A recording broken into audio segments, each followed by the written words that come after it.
Good evening, and welcome to WANA Live, the reading series of the Writers Association of Northern Appalachia. I'm your host, Damian Dresick, and here's your other host, Christina Fasonic. Nice hat, Damian. We haven't seen your hat on the show in quite some time. Well, considering you and our tonight's guest both thought my hair had been styled by excessive sleep, I felt the hat might be I felt wearing Dan's favorite hat might be a good choice. Yeah, well, you can't beat a good hat, right? Is that what they say? I don't know. So I opted for holiday decor, and it jingles too. And this is the only all the way. This is the only decoration in my home at this point because it's finals week. And I haven't put up my tree yet. I haven't put up a stocking. The sugar plums, none of the dancing in the head or any of that stuff. It's not happening at Casa de Fasonic at all. Let's keep those sugar plums where they belong. Yeah. Right, unless they're sugar-free. Anyway, so who do we have tonight? Oh, I'm excited. We tonight have with us the one and only Molly Fuller. She is the author of, and this is the book house, For Girls Forged by Lightning, Prose and Other Poems. She's also the author of the forthcoming book, Always a Body, from Cornerstone Press, 2 chapbooks, Tender the Body and The Neighborhood Psycho, Dreams of Love. She won the Grigri Summer 2020 Poetry Contest. You can find her on Instagram and on Twitter at Molly Fuller. Yeah, with an H. Let's bring her out here. Hey, Molly, how are you? Good. Hi. Thank you for that introduction. Yeah, with a hat and everything. Not everybody gets a hat. Well, we haven't seen you since Lit Youngstown. Yeah, and that was a while ago, and what a fun event that was. We all had a great time hanging out and talking about the things that matter a lot, books and writing and Appalachian culture and all the good things. And we were in person. And now here we are. I haven't heard a lot of cancellations recently, but I worry that they're on the horizon as things escalate a little. But let's get through the holidays first, hopefully, before that happens. Right. So what are you going to read for us tonight? So I was going to read a couple pieces from my book, and then I have a couple pieces that will be in the new book, too. Excellent. All right. Very cool. We're going to disappear and let you get to it. All right. Cool. Thanks. Okay, so I'm going to read from my book, For Girls Forged by Lightning. So the first piece is called Blackbirds. Don't eat those, they said. But I was difficult, obstinate, always did the opposite of what they said. I took handfuls of the bright red berries. I put them in my mouth, smeared the juice across my lips, staining my teeth, my hands. Later, I watched birds eating them, flocking to them, not even pausing to rest as they stripped the bush of the crimson fruit. Okay, and then this next piece, I always feel a little guilty about this one, but you'll see. This is the tale of the Flopsy Bunnies.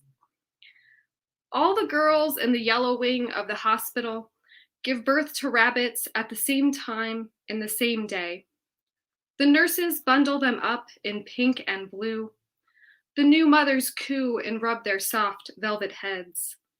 They call them by the names they have rehearsed for sons and daughters. The fathers smoke cigars and drink whiskey. The grandmothers weep and knit bonnets with holes for small ears. The grandfathers watch from their rockers, peeling carrots for stew. Sorry. A little bit guilty. Okay, so the next piece, this is called Ohio Rivers. We walk where trees line the river bends, fill our packs to overflowing with red leaves, sanded stones, things catching our fancy. I believe in what is not. I know you leave everything and nothing intact. I hold your hand so you will follow me down the shore. You are prone to flight and climbing branches. We dive, sink past the surface as far as we can remember, content, sinking and covered with mud. The types of fish to fish, with a tangle of seaweed, are hidden in desked grids, flashing like scales on legs as we swim, our baubles and treasures shaking into bright grass beds. Pool and spoon, always wanting. This is where chronic sadness and happiness hollow. We rest under trumpet vines, nets filled upon our backs. Reflected light patterns silvering trunks. We cast about, trying to name our lost tributaries. Could the peeling branches of the bending sycamores be the sum of our desires?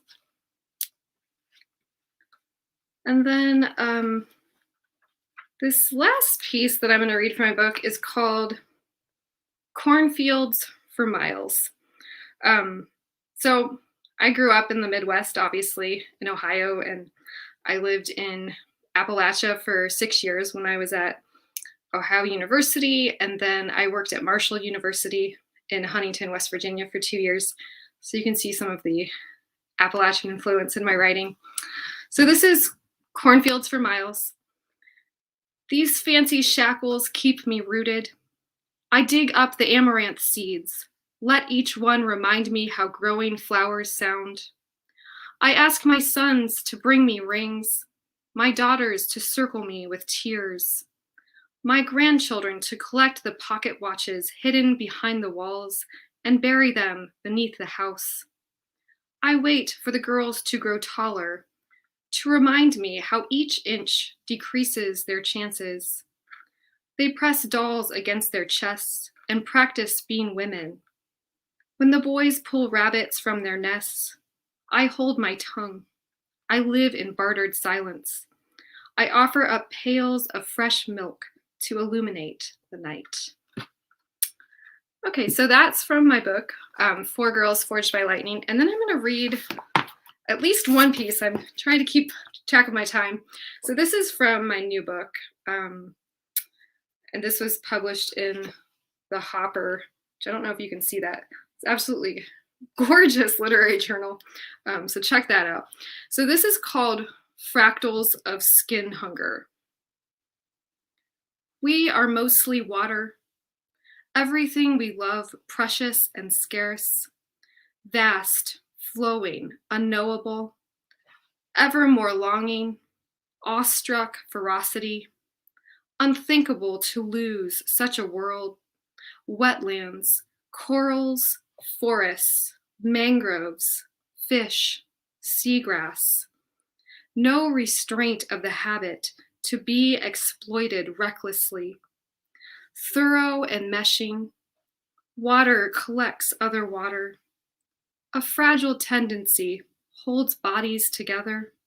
Skin against skin gathers us toward recursion, reunion of circling, lichen on granite, patterning desire after our violent natures. Friction, altercation, alteration, fission, recalibration. Irreversibly, you said, always, always, always. And there's my timer. That was like perfect. All right. Well, thank you so much. Oh, that was so awesome. Thank you. So much for that. I love the images that you create, and as a one-time Bobcat as well from Athens, and the idea of how place really infuses itself in what we do, even if we're not living in that place when we're doing the writing. Just I love that idea of the peeling branches being this offering, and you believe in what is not, and that keeps getting me in trouble in my life. And so that really resonated with me. So thank you. That was wonderful, wonderful poetry. Just wonderful. Thank you. Thank you so much. Yeah, it was great. Damien, you're muted. That explains a few things. So Molly, I know I was reading, for Girls Forged by Lightning. I was wondering a couple things. One, where can folks easily find your book? Is this going to be? There's a great place to find it online. Is it in bookshops? Where one might find it? I'm just laughing because it's a complicated story because so that the press that published my book, All Nations Press, it was All Nations Press, and then Rick Campbell took it over, and then Rick Campbell, he published my book, him and Donna Long, and then they decided that they didn't want to do it anymore. So I took over the press now to keep my book in print and to keep All Nations books in print. So I have them listed on my bookstore, which Robert Miltner and I run. It's Higgins and Crow. It's an eBay bookstore. So the easiest way to find it would be to come to like Instagram and follow me, and then I have the link right there in my bio, or Twitter too. So because you can search it on eBay, but it's like I'm not in the top search results. Most of the best literatures. I had a similar thing happen, and I would have never been so enterprising as those. I just spent 2 years like cursing my fate. Oh. Well, luckily, I have a hat to tip. So the other thing I want. So, how did you get into microfiction? How did I get into microfiction? Yes. So I actually have my MFA in fiction. Like I was working on a novel for my MFA. It's in a drawer somewhere. And then when I was working as an adjunct, like you don't have time to do anything. So that's when I started writing these tiny little pieces, and I didn't even know what they were. Like I didn't know they were microfiction or prose poetry or whatever. I was just trying to like squeeze in like something. Maybe during them doing peer review? No, I would never. Well, that's what they say, isn't it? Necessity is the mother of invention. And so you wanted to keep writing, needed to keep writing, and here's this form that turned out to be the perfect fit for what you were going through at the time. Exactly. That's awesome. So I wanted to ask, you were talking about Hopper. Who published? Where does that come out of? I don't know that journal, so I'd like to learn more. It's the Green Writers Press, and I was like, well, since you asked, I have it right here. Yeah. Oh, it's out of Vermont. Okay, cool. It's out of Vermont. Green Writers Press, and I feel like they are they're interested in like what I want to say, like ecological stuff a little bit. Like it doesn't have to be, but I feel like they sort of lean that way. And then they have all this great art in here too. I mean, this is like amazing. Like I don't know. Oh, like, wow. Yeah, it's so pretty. Like I got this and I was like, wow, this is like the prettiest, literary journal. That cover is incredible. I know. So it's like art and writing, and yeah. So we've got tons of comments. Yeah, the Watershed Journal says, I love that line. I live in bartered silence. Thank you. Oh, that's beautiful. I like that line too. And we've got some other comments too, right? We do. Do you want to pop some up? Yeah, sure. Before we even went live, the VA prof, I think, says, here I am looking forward to this. So you got some fans that were waiting in the wings for us. And a view from this wilderness reading said that they love rabbit stew. Now, I have to admit, I did notice the cordon bleu, and I even found like a nice lapine apéro et fondant. So I will keep that in mind every time I. I feel like I always feel so guilty about that, but it's. Well, no, I think it's a lovely piece of like how the form works. I might have students look at that one where you can have one thing playing along, and it's like, oh, huh, yeah. Little If there are any rabbits listening, we're sorry about that. So we also have a comment from Joe Shear. She says, I enjoy your use of present tense to create such immediacy in these poems. And I agree with that. That really struck me, especially in the first poem, that I felt like we were there in that moment with you. And I love that. I love being immersed in someone else's words and the world that they're creating for us. So that was wonderful. Thanks. Yeah, that first poem always it like relaxes me. I don't know. It's like it gets me into the book. It's like just the voice of the book. Like that just does it for me every time. It's a little sassy. Taking back this sort of the sense of self and ownership and control, and like you're in command. This is your world, literally this is your world. So that was really awesome. I love that.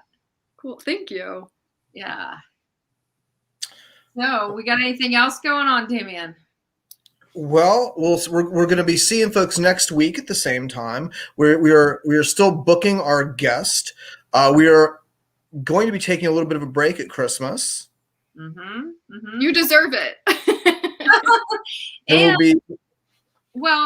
we'll be at the Appalachian Studies Association conference in March at West Virginia University. So that's something that's coming up. That's true.